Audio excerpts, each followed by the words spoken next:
हिमाचल प्रदेश विधानसभा के शीतकालीन सत्र का आज तीसरा दिन है और तीसरे दिन की शुरुआत हंगामे के साथ हुई है। विपक्ष आज हाथ में तख्तियां लिए हुए पहुंचा और बेरोजगारों के साथ हो रहे अन्याय के खिलाफ अपनी आवाज़ उठाई है। बातचीत करने के लिए हमारे साथ मौजूद हैं सतपाल सत्ती जी, जो ऊना से विधायक हैं।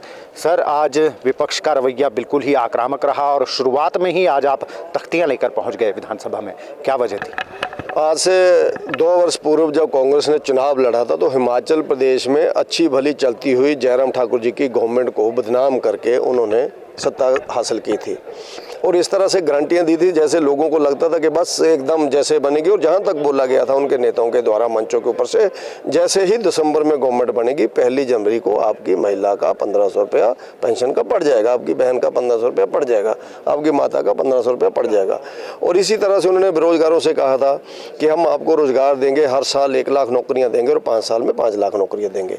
अब 2 साल हो गए, हम कहते हैं आंकड़ा प्रस्तुत करो, जो आपने 2 लाख नौकरियाँ देने का वायदा किया था उसको प्रस्तुत करो। उल्टा इन लोगों ने क्या किया, रोजगार तो क्या देना था, जो 75,000 नौकरियां पिछले 2 साल से पोस्टें बंद, जिसको कह सकते हैं कि भरी नहीं गई थी और सैंक्शन पोस्टें थी, फाइनेंस डिपार्टमेंट से सैंक्शन थी, रिटायर लोग हो गए लेकिन भरी नहीं गई, उनको इन लोगों ने एक ही नोटिस में ख़त्म कर दिया। 75,000 नौकरियां समाप्त की।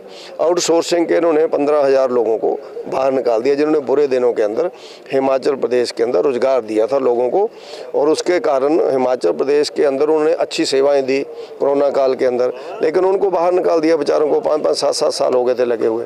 और आज बेरोजगारों को इसमें आउटसोर्सिंग में लगाने का भी रिश्वत ली जा रही है, जो पहली बार शुरू हुआ है।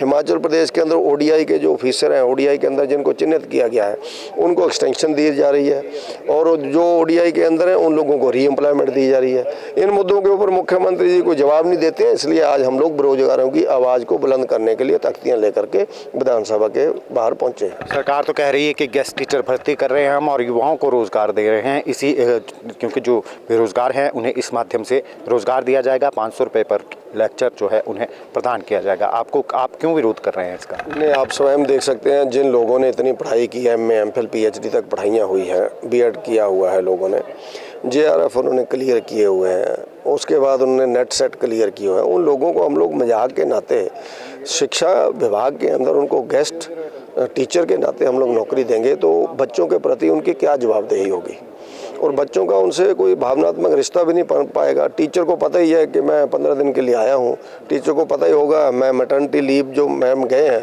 उनकी जगह मैं आया हूँ तो 5 महीने बाद तो मेरे को वापस जाना है।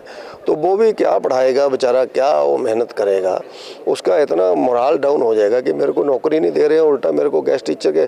और उनको कितने सीरियस लेंगे बच्चे, जो वहाँ टीचर ऑलरेडी लगे होंगे वो उनको किस तरह का व्यवहार करेंगे, इनकी कल्पना कभी इस गवर्नमेंट ने की है? अलग ही तरह के टीचर दे देंगे लोग, तो उनको मजाक करेंगे, अगर कुछ बोलेंगे तुम तो गेस्ट हो, जाओ यार 4 दिन रह गए तुम्हारे, ज़्यादा बातें मत करो, तो वहीं लड़ाई झगड़े शुरू हो जाएंगे। तो मुझे लगता है ये पॉलिसी गलत है, इसको वापस लेने की हमने डिमांड की है। एक तरफ सरकार ये भी कह रही है कि हमने 2 साल के अंदर 30,000 नौकरियां दी हैं और आगामी दिनों में भी जो है रेगुलर एम्प्लॉयमेंट दी जाएगी। ने जो इन्होंने पिछले दिनों जो बयानबाजी हुई है कि नौकरियां दी हैं, वो वही नौकरियां जो जयराम ठाकुर जी की गवर्नमेंट ने अपने टाइम पर सबऑर्डिनेट सिलेक्शन बोर्ड में, पब्लिक सर्विस कमीशन में उन्होंने एडवर्टाइज की थी, उनके टेस्ट हुए थे, in the main time election हो गया। अब 2 साल के बाद उनको नौकरियां दे करके ये कह रहे हैं कि हमने नौकरियां दी हैं। उल्टा इन्होंने तो 10,000 आउटसोर्सिंग कर्मचारियों को निकाला है, वो बेचारे आज सेवाएं दे रहे थे, ट्रेन टीचर्स थे, और अब उसमें आउटसोर्सिंग में भी रिश्वत शुरू हो गई है कंपनियों के माध्यम से। उसका रोना हम लोग रो रहे हैं, लेकिन मुख्यमंत्री जी उसमें सुनने को तैयार नहीं है। मुख्यमंत्री जी जवाब देते हैं तो पिछले 5 साल का देते हैं, जो 2 साल का हिसाब है उसका हिसाब भी नहीं देते हैं। तो क्या लगता है आपको, सरकार बिल्कुल भी जो है वो सीरियस नहीं है रोजगार के प्रति? ये सरकार किसी भी मुद्दे के प्रति सीरियस नहीं है, ये वैसे ही मरीज की तरह खुद सीरियस हो गई है। उसके कारण ये सरकार जाते जाते अनेकों बार बची है।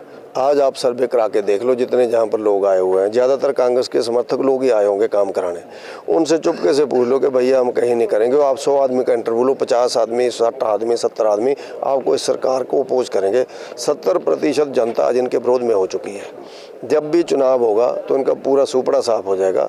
हिमाचल प्रदेश के अंदर इतनी नकम्मी, इतनी भ्रष्ट और इतनी विकास को रोकने वाली सरकार और इतनी राजनीतिक दृष्टि से लोगों को प्रताड़ित करने वाली सरकार हिमाचल के अंदर कभी भी लोगों ने नहीं देखी। बहुत बहुत शुक्रिया।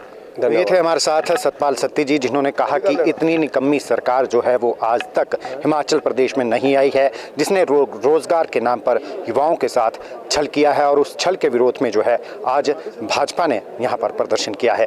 दैनिक सवेरा टीवी के लिए धर्मशाला से कैमरामैन DC भारद्वाज के साथ गजेंद्र शर्मा।